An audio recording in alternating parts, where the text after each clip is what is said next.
It's the 25th anniversary of the Phantom Menace. Oh man, can you believe it? Episode 1 is back, and it was doing some fantastic numbers this past week at the box office. I want to know what Super Tim's first experience was with the Phantom Menace. But before we get into that, Tim, how are you doing today? Well, do we think the Queen's idea will work? Well, the Gungans will not be easily swayed, and we cannot use our power to help it. Yes. That is, of course, a line from Star Wars Episode 1, The Phantom Menace. We're going to be talking all about it here today on Trust in the Force, as well as our experience in the theater, watching it for the however many time that we've seen it.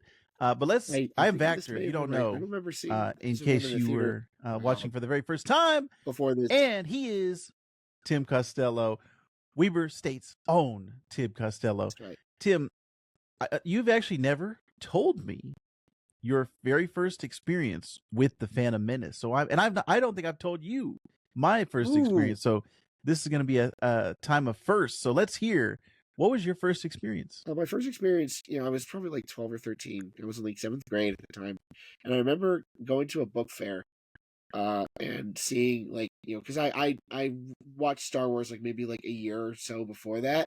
And yeah, very late. And like it was shortly after The Lion King, because I remember that when Darth Vader started talking, he's like, well, that sounds like Mufasa. That's weird. And then my dad's like, yeah, it's the same person. I'm like, okay, all right, cool. And so, I saw a book at the book fair. I read the book, and I'm like, okay, all right, get an idea for the story here. And then I go in the theater, and I'm just like, this is amazing. I love this. This is great. I'm 13. I'm easy to please. And and I was of the opinion that the prequels up until like even episode 1, episode 2. My brother and I skipped school to see episode 2. I remember that. That was fun. Yes. And episode, you were the prime audience. That's right. Yeah. And then I got online. It's like, oh, these suck. I'm like, what? What are you talking about? That movie was great. What are you talking about? And seeing this movie in the theater was just something that I always remember. And it's like, this is my first Star Wars movie in the theater. I want to see Star Wars movies in the theater like forever. And yeah, nice. And I'm playing with all the toys. There were so many toys for episode 1. Yes. And I remember going back to hearing the line spoken, because some of the action figures actually had voice. You push a button and they say, Darth Maul would say, "At last we reveal ourselves to the Jedi. At last we will have revenge." Anakin would say, "I'm a person and my name is Anakin." And that kind of thing. And so those lines were forever ingrained in my brain because of that, because I've got a really good memory of that kind of things. So yeah, I remember loving it when I first saw it. Yeah, man, I had a very good experience. I was actually living in Japan at the time. My dad was in the Air Force, so we were kind of all over the world every 2 years. But in 1999, I was a senior in high school, and I remember my girlfriend at the time had never seen any Star Wars, and episode 1 was coming out, and I was a huge Star Wars fan, and I said, all right, we have to correct this. You've never seen Star Wars? So we watched all 3, the original trilogy, and she was so excited for episode 1. I remember the line going down the street, because we only had one theater. And so if you weren't watching that movie, that was it. You had no other choice. So I remember that line specifically, and I don't even remember waiting in the line. I think I skipped the line. I think I had friends that were at the front, something, because I do not remember waiting hours in line.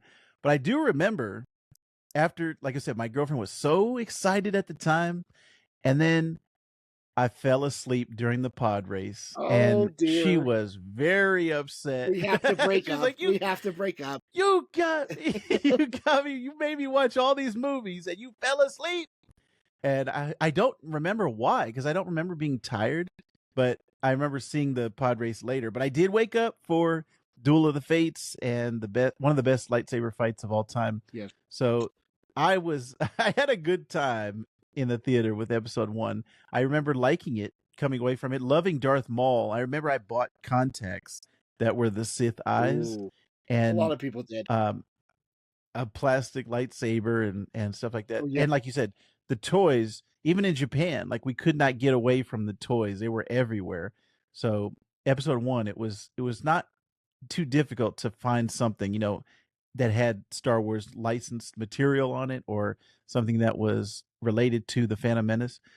So this time, 25 years later, Tim, if you can believe, somebody who was born in 1999, the year that Phantom Menace came out, right now watching this, they are 25 years old, if you can believe it. it's crazy.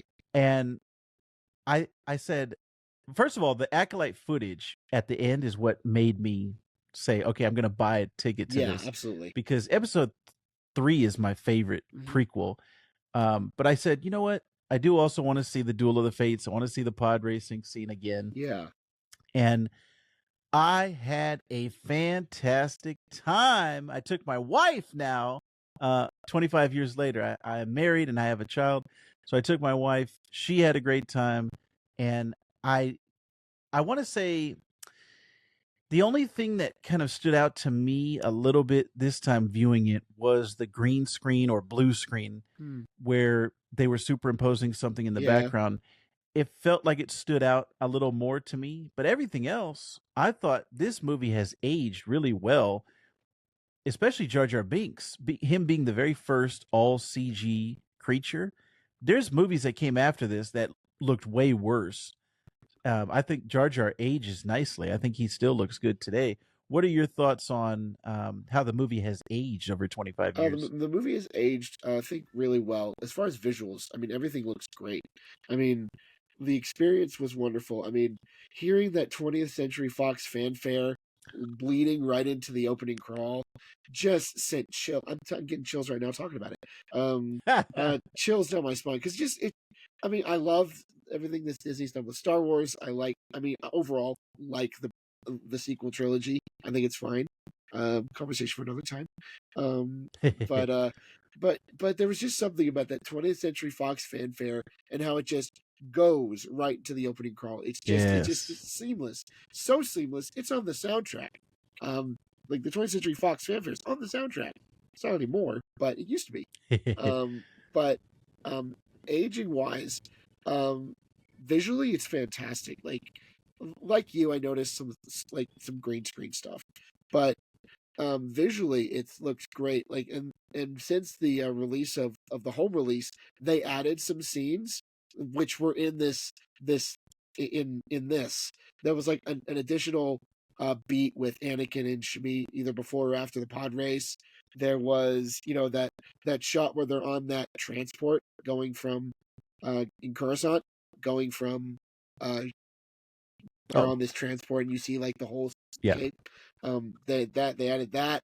Um, for the home release, they also digitized Yoda, which actually works a lot better than Puppet Yoda. Even though I understand wanting to keep Puppet Yoda, but visually it's great. There are other things. I never liked the way Puppet Yoda Oh looked. gosh, Not in this one, I should say. yeah. Um, with the CGI Yoda, you're able to do more expressions with Yoda. Like he's able to go and is able to do more than you can with the puppet, because the puppet's face is stationary and can't really change much. But Right. however, some of the performances left something to be desired this time around. Um, I really noticed how like a lot of the line delivery just seems stilted in a lot of Hmm. performances, with the Yeah. exceptions of Ian McDermott, Liam Neeson, and Ewan McGregor, who are already pretty established actors at this point. But everyone else, it just it feel you hear stories about George Lucas's directing mentality, quicker, faster, more intense, and that he's not an actor's director. But here I noticed it, and I hadn't noticed it before. I think because I was sitting in a theater and my attention was on the film and not like because most times I'm watching episode 1, I'm doing something else. I'm like, Right. doing things, and like I could just enjoy the Hmm. story. But here I'm noticing things, and that was one thing that I noticed, that the performances were a little off. Um, but once Ian McDermott is on screen, boy, he pops. Even in this movie where he doesn't do much, um, just Ian McDermott is a national treasure. We're lucky to have him in Star Wars. I would love to see a Sheev, Tales of the Sheev. We talked about Tales of the Empire on our previous episode, and maybe who we would want to see in a future animated project. I'd love to see Sheev Palpatine. What is he doing before episode one? His rise up, and specifically him learning the dark side, learning Yeah, from Plagueis, yeah, learning from all of the previous Sith masters. I want to know that whole rise, and when did he come up with the plan to take over the galaxy? So yeah. I would love to see more We, backstory with we that. we had some of that in the novels, but those are now not canon anymore. So be interested to see a canon thing now. So Yeah. that'd be great. You talked about the visuals, man. One of the things that has always from day one been fantastic is John Williams' score and Ben Burtt's sound design. Absolutely. And even I'll even go to Doug Chang's visual design, like the ships of the Uh-huh. Naboo, all of the, every piece of technology that he touched, I think it just looks so pristine and it looks like something we hadn't seen before. That's what I really liked about the prequels. If you look at each of the sequels, right? I'm sorry, the trilogies, the original trilogy was something we had never seen before. The prequels, something we things we had never seen before. The sequel trilogy, there was a lot of callbacks Uh-huh. to the originals and the prequels and things repeating themselves, and it didn't feel as new to me. And it didn't feel like, oh, we're going to new planets, we're going to new locations like we did in the prequels. We were seeing all these things for the first time. And the prequels get pooped on, constantly. But I think a lot of people are starting to come around to George Lucas's visions, his creative visions, and him as a world builder. I always said that was his biggest strength, was world building. And you see that in these prequels, like everything people want to talk about the politics and stuff. I actually find that really Oh interesting. yeah. Yeah. And all of that stuff that's going on in the background, as well as what's going on in the foreground of, let's say, a pod race, a lightsaber fight, those things that are visually stimulating, and all the action and stuff. But the politics that's going on in the background, to me, is like things that we can sink our teeth into and really analyze and talk about and things like that. So I'm I've been a prequel apologist, I would say, for a while now, but watching it again, it the thing that stood out to me this time was the way that it's aged in 25 years. Yeah. It's still, to me, an enjoyable time at the theater, and that's what this should be an enjoyable experience going to the movies. Like, this is what big budget popcorn, Yeah. movies should be. I think episode one is just right up there. And 99 was such a fantastic year for movies. There's a lot of people that say that's the best year of all time for movies. And I think Phantom Menace is definitely up there as far as like cultural impact. What else was out at the And time? The Matrix, which I know Mr. Tim Costello has not seen at this point, but we are going to rectify that Yes, yes. very soon. Before the Acolyte, it's gonna Um, happen. Ooh, there's a ton of like independent art films, big budget films. Like, if you go down the list of 99, a lot of people say that is the best of all time. And I would say it's up there. I don't know if it's my favorite year of all time, because Back to the Future 85 was kind of a big year for me, as it's my favorite film of all time. But 99, I would say it's up there. And as far as like technological breakthroughs and different things that have aged very well, definitely the episode one and The Matrix are up there for me, for as far as movies. But when you were watching this time, was there anything that in the past maybe you didn't like and now you liked it, or vice versa, you liked it before and now you didn't like it on this You viewing? mentioned the music, and I hadn't noticed that, in previous watches, that every time Darth Sidious, because we assume that Sidious is the Emperor, and we don't know that Palpatine Palpatine and Sidious are the same person at this point. We're not supposed to anyway. But every time we Right. see Darth Sidious, they play the Emperor's theme, and I never noticed that before. Even when Sidious is on Coruscant with Maul, they still play it, and I never noticed that Mm. before. And so that was a really cool experience to kind of see, um, to hear that music in a different light, and Yes. because of that, I got to pay attention, which I've known about this for years. But if you pay attention, the um, the music for the Emperor's theme is actually the final piece of score of the film before it rolls to credits, and it's just in a higher key, so it sounds like it's a triumphant piece of music, but it's actually basically saying that the bad guys are winning people. Like, this is what's going to happen in these films. This is what's going to happen in this trilogy. The bad guys are going to win, and it just sets you up for that. And so, yeah, the And music, I uh, the pod racing scene was fantastic in here, and it's something I've always liked. But as they did for the home release, they extended it. And the intros to each pod racer was extended. We got some more mm. Ben Quadraneros, which is always great. Poor guy. um, but yeah, seeing that is just you're just on the edge of your seat during that entire sequence because there's so much writing on it. Um, a line that I never noticed, and I quoted it at the top, and I don't know why it stood out to me in the theater when I saw it, Qui-Gon says the Gungans will not be easily swayed when Padme is you know um convince the Gungans that they have to join forces, and the Gungans will not be easily swayed, and we cannot use our power to help her. And to me, with Qui-Gon, I'm like, well, why the heck not, Qui-Gon? You've been using your powers willy nilly this entire movie, because he uses the mind trick on Boss Nass to get Jar Jar. He uses the mind tricks to get the parts initially, but they don't work. So he's like, well, crap, now what do I do?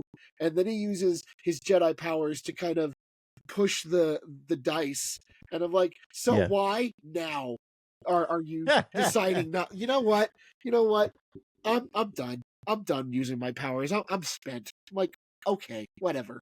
And I don't know why it stood out to me, but I was in the moment for 5 minutes. I'm just like, what the heck? I just can't. I can't. One funny thing that happened during the theater experience was I'm sitting in the theater watching the movie, and just as Anakin saying goodbye to his mother, a guy just walks up and stands up, and he's watching Anakin leave. He's like Anakin, be brave, don't look back, and he leaves and stuff, and then he just walks out. I'm like, why now? Why now? Why now are you leaving? Well, it turns out he came back. I guess he had to go to the bathroom, but Oh, okay. but it was just funny how he There was a just yeah. Yeah, you know what's weird? There was not a couple. I think it was like a daughter, dad and daughter that got up like 20 or 30 minutes in and just walked out. And they were not having any reaction. Like me and my wife are like cheering and Oh like, yeah. yeah. And then they're like completely quiet. And I was thinking like, did they have a bad time? Did they not remember what episode 1 is? Or is the daughter, she looked pretty young, and she's seeing it for the first time and she's like, Dad, this is boring. I just wonder what that exchange went on between those two. But yeah, I think my wife and I both had a great time. We did not have a great audience like in game, level where people were really cheering and stuff. We've gone to Star Wars before. Like we saw Return of the Jedi in the theater, and people clapped on the 20th Century logo. They clapped on Long Time Ago in a galaxy far, far away. So like they were into it from the beginning, and these people were quiet. and my wife was the only one who made noise, and I was like, "Oh, this audience is not going to be that great." Yeah, But yeah. we still had a good time. I still had a good time, and my audience was kind of similar because it was in the middle of the day, so I get it. I saw it at like 11:30 a.m., and so it was in the middle of the day. But you know, like it's not that late. So, but like I noticed, like when I would cheer for something, then they were like, "Oh yeah, that's really cool," and and and and they would cheer as well. Um, so yeah, um, something Yeah, that has been maligned in these movies. Two things. One, the opening crawl of this movie, because it's been maligned with the whole taxation of trade routes and blah, blah, blah, blah, blah. And I understand that it's not as exciting as the rebel spies have kidnapped the secret plans to the Death Star. But I don't know. It's setting up that it's a time of peace, and um, and I'm going to go a prequel apologist here. It's setting up as a time of peace, and that the Star War part of it hasn't happened yet. Like there's not a lot going on in the galaxy. It's kind of quiet, and you right. get that sense at the beginning of the movie, um, and then things start heating up slowly. And I think that pacing was intentional. Another thing, Yeah. you go ahead, go ahead. I was gonna say the pacing is great. Like I watched this a couple years ago with my wife for the first time when we first started dating, and that was when I very first noticed, man, it moves at a like a lot of people say it's boring and it drags on for too long, but I was following the storyline, the through line throughout the movie, and it was like there's to me there's no wasted space, there's no No, dead air. It's like it goes from Anakin to Jar Jar to Qui Gon to Obi Wan. Like it's moving at a rapid pace, and I think everything to me was interesting. So that again, watching it in the theater, I was like, yeah, it still moves pretty good. And I think it's aged well myself. yeah. Another thing, and this is like gotten some root with the Bad Batch lately. Going back to that, is midi-chlorians. Midi-chlorians did not bother me this time. Um, Mm. and it didn't bother me when I first saw it in the theater, but over time you hear the online chatter like, "Oh, midi-chlorians, it's dumb, it's dumb." I don't know. The explanation works in the film. Um, it works in a spiritual sense that in that there's that we all have a spirit inside of us that tells us what's right and wrong, and that's knowledge of the Force in Star Wars. And so that explanation worked for me this time. And talking about midi-chlorian counts and high midi-chlorian counts, it just got me thinking back to the Bad Batch. Like, well, what the heck is Omega's midi-chlorian count then? Like, how high is it? Is it higher than Anakin's? Is it slightly lower? Mm. I remember reading a list back in the day. This is like very early internet, where it had the list of like the midi-chlorian counts of different characters, and Han Solo was pretty high up there too, which is weird. I just thought it was strange Hmm. when I read that, but that was a long time ago. But yeah, midi-chlorians, just fine. That actually would be a good short to do. That's a good idea. I'm gonna put that in the back of my head. Yeah, I also when I first saw it didn't think anything of it, and then over the last 25 years, it's been debated and Yeah, talked about. So many people saying you're taking something that was mystical and faith based, and yeah, then turning it into science. And I I can see both sides of that argument. sure. To me, I like having both, and neither one bothers me or makes me say, "Oh, the other one is invalid because of this one." I think they both work fine together. Yeah, So that was interesting for me. Did you have any Darth Maul, not regrets, but would you have wanted to see more Maul in this movie? I think so. I mean, I think because like he was such a big part of the marketing too. Uh, Back in the day, like he was like Darth Maul was everywhere, and the fact that he has two lines in this entire film. Um, and and I remember thinking when I'm watching the movie, and I'm like, no offense to Peterson or Finovic, however you say his last name. Um, I want these lines to be dubbed by Sam Witwer. And like I kept thinking Ooh. that. I'm like, man, Mm. like Sam Witwer is such a talented dude in that he took two lines, two lines, and based like a like I think he was like as Maul for like a total of 50 episodes or something. And yeah, that's just incredible. Incredible that he based And entire even in performance around 2 lines. right, he didn't he voice him in Solo also? Yes, he did. I think they dubbed him in Solo. Yeah. Yeah, yeah, great. Sam Witwer, fantastic job in everything Star Wars that he's always done. Yes. So Tim, after the credits rolled, I know your theater did not play the Acolyte footage. Now, did you say that you were supposed to get it and the theater messed up, or was it just that theater did not play it? Well, they didn't play it, but so here's what happened. So I remember you told me that people walked out before the credits rolled, and that they're and you were like, well, maybe. And I said to you, well, maybe they didn't know it was there, because sometimes with these things they don't advertise them like as being in a Right. certain place. Like when I saw Endgame, they had like a preview to Spider-Man Far From Home, as well as a deleted scene that they had, but that wasn't Oh, advertised. They nice. just said the movie's Mm. showing again. But however, the Acolyte footage was advertised. It was very well publicized that the Acolyte was going to have a sneak peek. And like you, Ours even at the beginning, like before the trailers rolled, which I was like, why are they playing trailers for a 25-year-old movie? We shouldn't be watching modern trailers. Like I felt like they either should have did retro or no trailers at I all. agree. I But agree. right before that, they said, and stay tuned after the movie for footage from the Acolyte. And I was like, yes. Yeah. So See, people knew, unless they got there late. It was like they right. knew that there was Acolyte footage. Yeah. See, I didn't get that message. So then like I'm thinking like I didn't get that. Am I going to get the Acolyte footage? I really hope that this is like in game where that happened, because that's in the back of my mind. And so I'm like, I'm watching the movie, I'm liking the movie, and then we get to the credits. People are starting to walk out and stuff, and I'm like, okay, and I'm still sitting there, like just me. Like another guy walks out, guy is like sitting right like a few seats down from me, he walks out, and I'm sitting there, and I'm waiting, and I'm enjoying the music, and I'm enjoying. Then there were some funny credit bits. In fact, did you know that Jabba the Hutt played himself in this movie?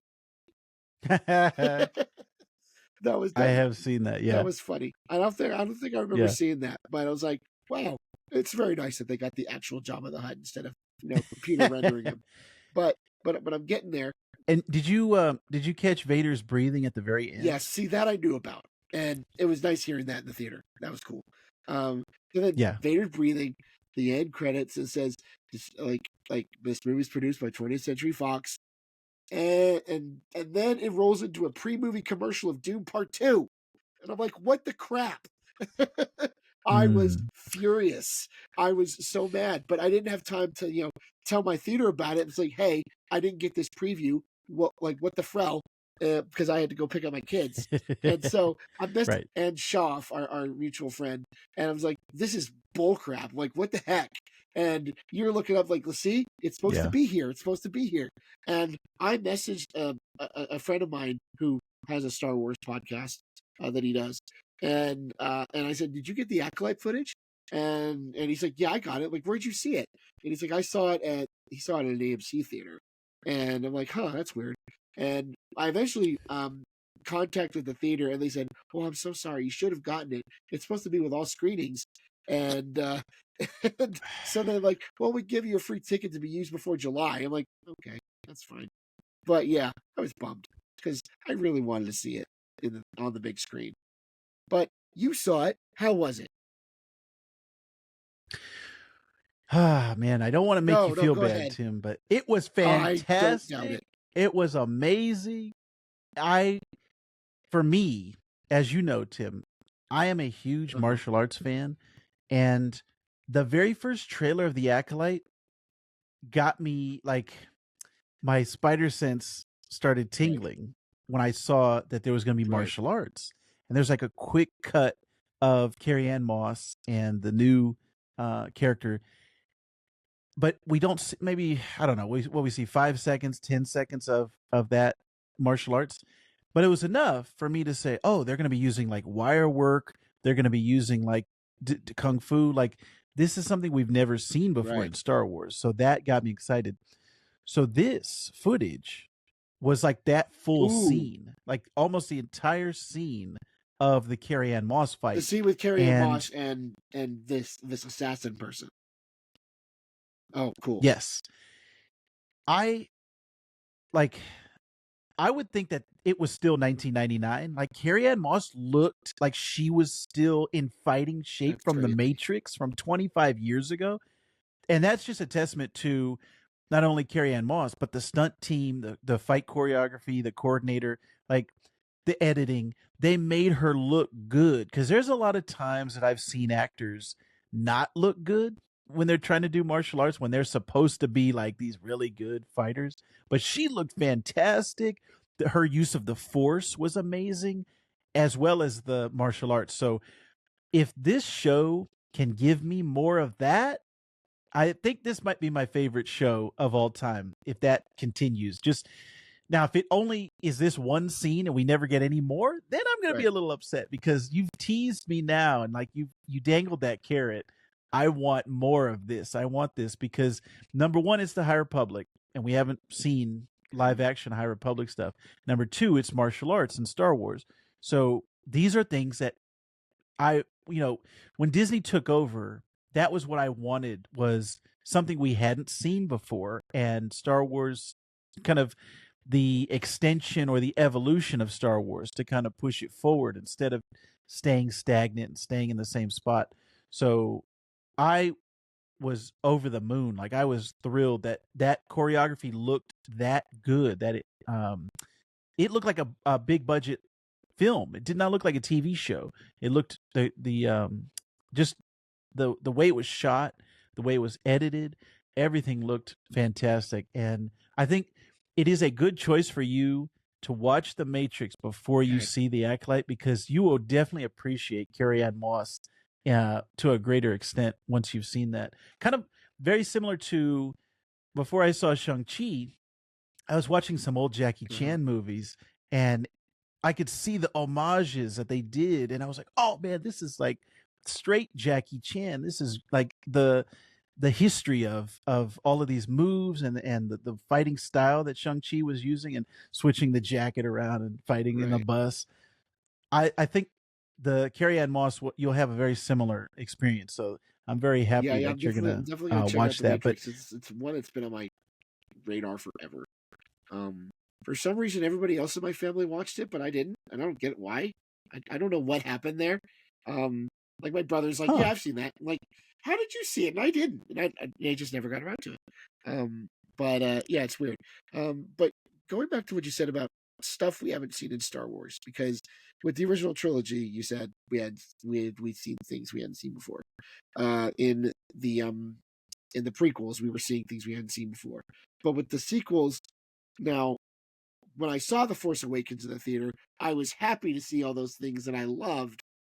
But then but looking back on it now, I think I would have rather seen some new things. Um, and as much as I love, seeing the way things are with the Rebel Alliance and things and the Resistance, I think those are cool. But I would have liked to see pushing Star Wars in a different direction, and that's what I feel like the High Republic has done in comics and in novels and stuff. So I'm really excited to see Star Wars be pushed in a in a in an interesting direction, not in a direction that alienates more than half of its fandom. With The Last Jedi, which is what it did. Um, even though like my issues with The Last Jedi are fairly minimal. Um, but get conversation for another time. Uh, but uh, but yeah, I'm really excited for the Acolyte. Like I said, very disappointed that I didn't get to see the footage because I really wanted to. Because everything I've seen of the Acolyte has been fantastic, including the trailer we got on May the 4th. What did you think of this trailer? Well, the funny thing is, when that trailer came out, I thought it was the same footage that I had I seen in the theater. So I said, "Oh, I don't need to see this." So I actually have still to this day not seen that trailer. So tell me, should I Yes, watch it, let's Tim? Should watch it I now. after this Let's watch it podcast? now. Okay. Oh wow. Okay. Let me pull it up.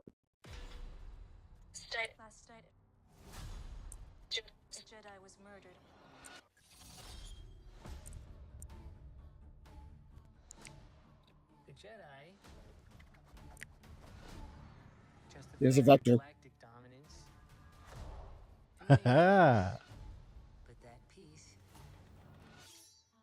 Oh, there's Oh, the yeah. scene right there. Good. Yes, yes. Man, I would have loved to see that in the theater. That I hope we get that early Yeah. on in the series. She was my student. I trained her. Let me be the one to bring her in. So it seems like we're going to be getting like these two timelines, like the past and Yeah. the present.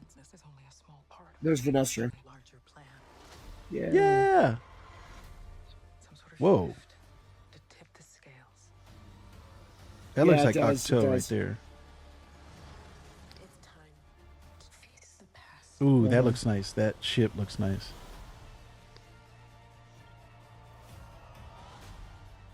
Destiny is not decided for you by an anonymous force. Yes, that was yeah, part of there's the a scene long right beam there. right there. Thread. Nice. And pull it.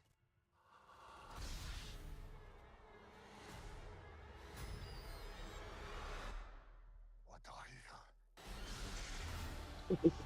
you? Yeah. Yeah, so we're going to be getting Two two episodes. episodes. Yes. Yeah. Did we know that before? I can't remember if we did. Okay. Yes. And so we will be reviewing both episodes here on Trust in the Force. Yes, so there was little snippets that you saw from that fight. A lot of this was new, so I like that it's not the exact same thing.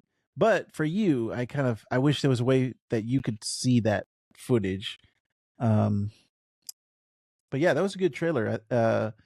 Definitely not as much martial arts as the Right. first one had, but this one, a lot of the ship stuff was new. A lot of the settings were new. So Yeah. I like Yeah. where this is going. Definitely like where this is going. Finally seeing our maybe our first Sith of this era. It's very exciting. Yes, Very yes. exciting. I want to know. That's the central mystery. Like that, we want to know, why did the Jedi, as we saw in Phantom Menace, say the Sith have been gone for 1,000 years? Like, why are they you and I saying both watched that? Screen Crush, and they brought this up during their trailer discussion about why is there this Sith? And the thing is, Yoda has precedence for this in the High Republic, because there's this beings called the Nameless or the Leveler, and they can basically make a Jedi stop using the Force, like they're just powerless around them, and Yoda knew about it, but decided to keep that a secret about 150 years before Phase 1, which is what you're reading right now in the High Republic. And so it would make sense that he would keep this a secret as well. Some of that Jedi corruption is starting to leak in, and that we see in the prequels, with Yoda telling Mace Windu that no, we shouldn't tell the Senate that we can't use the Force, or no, we should not tell everybody that the clones were manufactured by a Jedi, because that we like the clones and blah blah blah blah. And yeah, so there's definitely precedence for it. But yeah, I'm excited for all this. Yes. All the Acolyte stuff. Yeah. All the Acolyte stuff is looking great. I did want to bring up this quote. I finally found it. I was looking for it for a while. So George Lucas told Bob Iger, and this was in Bob Iger's memoir, which I didn't read, but this article is actually from 2019. When George Lucas saw the new trilogy, which is the Force Awakens was the first one, when he watched it for the first time, Bob Iger said he did not hide his disappointment.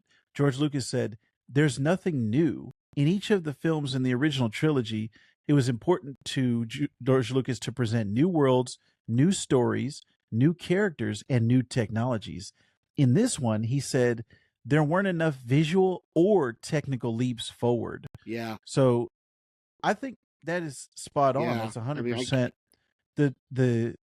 I can't Yeah, disagree go with the maker on this one, because you look at, and I think Ryan Johnson probably came the closest to doing things like new and Yes. different. And Right. I think you have to have enough things that are similar and things that are different to kind of balance it out. If it all feels different, like with The Last Jedi, then people are going to get a little bit of a cultural whiplash. And but yeah, like there was nothing new. Like you look at the planets they go to. I mean, how many desert planets are in the sequel trilogy? I think there's like 2 or 3. And like, you know, we get a forest planet, a couple forest planets, and there's really nothing new. What I like about the High Yeah. Republic, and I hope we get this more in the Acolyte, is everything feels new.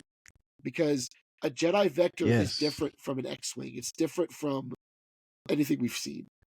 We could see a little bit of Yeah. what looks the Republic Longbeam cruisers, which we have seen in both trailers, look somewhat like a Star Destroyer, but still look different enough. And everything looks different in the High Republic, and that's what I've loved about it. It feels like rejuvenated Star Wars for me. And so Yeah. even in The Mandalorian, which is like my favorite Star Wars show, even that feels somewhat borrowed from the original trilogy. Because it's doing what the sequel trilogy is doing. So yeah. I'm excited for the Acolyte. Yeah. I really enjoyed seeing episode 1 in the theater. It was such a blast. I mean, like seeing, like, we haven't even talked about Duel of Fates yet. Duel of Fates was fantastic in the theater. Like hearing that dun dun, and when Darth Maul shows up and